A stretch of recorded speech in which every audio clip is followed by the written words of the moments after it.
Hi, I'm Pat Kelly. Okay, in this problem, they give us this function, f of x equals the natural log of x plus 1, and our job is to write a power series that's going to represent that function. That's actually kind of a tall order. I mean, where are we going to start? How are we going to do this? Well, they actually tell us in the directions for this set of problems to use this known series, okay? So we have to figure out how to use this series in this problem. And I was actually kind of holding out on you because there's even more that they give you. They give you a pretty solid hint in the problem. They tell you that f of x, which equals the natural log of x plus 1, further equals the integral of 1 over 1 plus x dx. That's a pretty solid hint because you can see this is how we're going to use that series that we know, is we're going to integrate it, okay? So to start for this problem, I'm going to be looking to integrate this known series. Okay. So what I will do here then is the natural log of x plus 1 that we're looking for equals the integral of that 1 over 1 plus x. So I'm looking to integrate this series. Okay. Now to integrate, really, anytime you integrate, you have that plus c. If it's an indefinite integral, you have that constant integration at the very end. But when you integrate a series, it's nice to start with the c. So I'll say c plus. You really just do that so it doesn't look like the c is on the inside of the summation. So now I'll continue with the actual integration by doing that summation, n equals 0 to infinity. And you're integrating this expression. So the negative 1 raised to the n power, that's just a coefficient, right? When you integrate, the coefficient doesn't do anything, so that negative 1 to the n power is still here. And it's the power of x, or the x to a power, that you want to focus on. X to the n power integrates to the x raised to the n plus 1 power, right? Power rule of integration, you bump it up a power and then divide by that number. So we're going to divide by n plus 1. Okay, so that's a pretty good start to my answer. I'm going to try to make it even better, though, by getting a firm handle on what c is actually going to equal in this particular problem. So to find c, what you do is try really any value of x, but pick a nice friendly one. X equals 0 is always very nice. And what I mean by pick any value of x is you now take that value of x and plug it into this equation. So you can see on the left-hand side, you're looking at the natural log of just 1 equals c plus. And now this series, if I put a 0 in for x, you get a 0 in the numerator, and you're just actually adding up 0 to the end of time. So that's just 0. And since the natural log of 1 is 0, you get pretty quickly that c equals 0. Okay, so now I can come back here and do even better. My natural log of x plus 1 equals, the c is 0, so I can go right to my summation.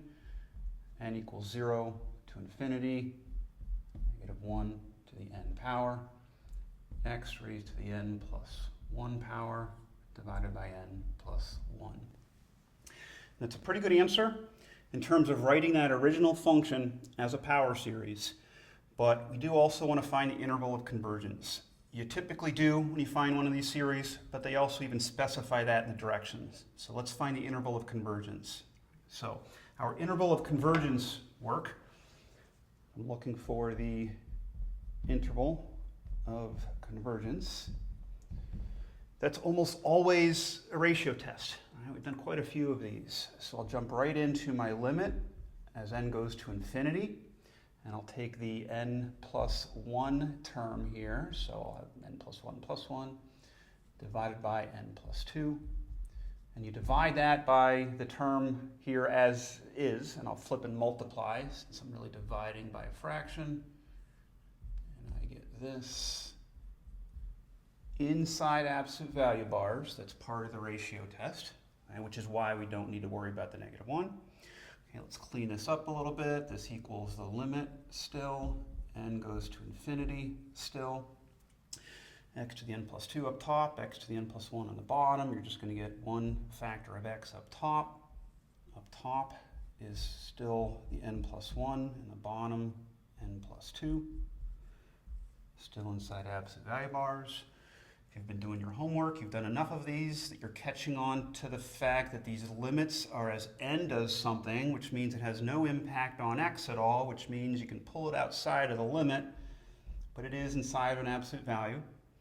And then times, let's knock off this limit while we're at it then in this step, because the x is gone, and you're looking for the limit of n plus 1 over n plus 2. As n goes to infinity, that is 1. So our final answer for that limit work is the absolute value of x. And we do that limit work because for the ratio test, you'll have convergence when your answer to the limit is less than 1. So convergence when our absolute value of x is less than 1. And what that means to us with our infinite series, our power series, for here, for this problem, we have an r, a radius of convergence of 1. And since we are centered at 0, they told us that in the directions. Since we're centered at 0, we're just going up or down 1, which means I'm going from a -1 to a 1 for my interval of convergence. I'll leave you in suspense for a minute because I do need to put something around these endpoints, but I don't know whether it's a rounded parenthesis or a square brace, right? Do I include or exclude those endpoints? So I'm going to come back over here. Maybe I'll even grab another color. And now we're testing the endpoints. Again, if you've been doing your homework, you've done quite a few of these. To test your endpoints, you just pick the specific value of x. Let's start with the -1. And you take that specific value and plug it into your series. That's here. And as I'm doing this specific one, let's see what's happening. My -1 raised to the n plus 1 power is going to multiply by a -1 to the n power. One of those exponents will be even while the other one will be odd, always. So you'll always get a -1 out of those two factors. So I'm going to go right to my series, which will have a -1 in the numerator and just n plus 1 in the denominator. X is not influencing that at all as n goes from 0 to infinity. Okay. When you do these tests for endpoints, you're asking yourself if that series converges or diverges, which means you really go back to your old convergence and divergence tests. But I hope you're getting pretty proficient with those and can kind of even do these mostly just through thinking of what's happening. For instance, here's what I'm thinking. Is the -1 in the numerator, that's just a constant factor. So if that weren't there, this looks like the harmonic series, right? N to the 1 power downstairs. So the harmonic series diverges. The fact that you're multiplying by a -1 is not going to change that. So this diverges. DIV, diverges. Okay? Which tells me over here, rounded parenthesis. But what happens at one endpoint will not always necessarily be the same behavior at the other endpoint, so we do need to test x equals +1. Let's test x equals +1 here. Doing the same business, plugging it in here. 1 raised to whatever power, that's just 1. You do still have the -1 to the n power here, and we're dividing by n plus 1. As I mentioned with the other endpoint, this comes down to your old convergence divergence tests. Do whatever it takes. I'm going to tell you that the alternating series test works very nicely for this one. You should be able to see that the limit of that as n goes to infinity will be 0. That's one of the requirements for the alternating series test. And you really should also be able to see that successive terms will decrease. 1 over n plus 2 is going to be smaller than 1 over n plus 1. So the conclusion for this test is that this series does converge. All right, what that tells me then for my answer over here is that I do get a square brace on the right endpoint. All right, so that's my interval of convergence, and this guy is my power series for the original function that they gave me. Okay. That's that problem. For any of the other problems, what you really want to look for is how to get this known series out of the function that they gave you. Okay? Hope that helps. Thanks.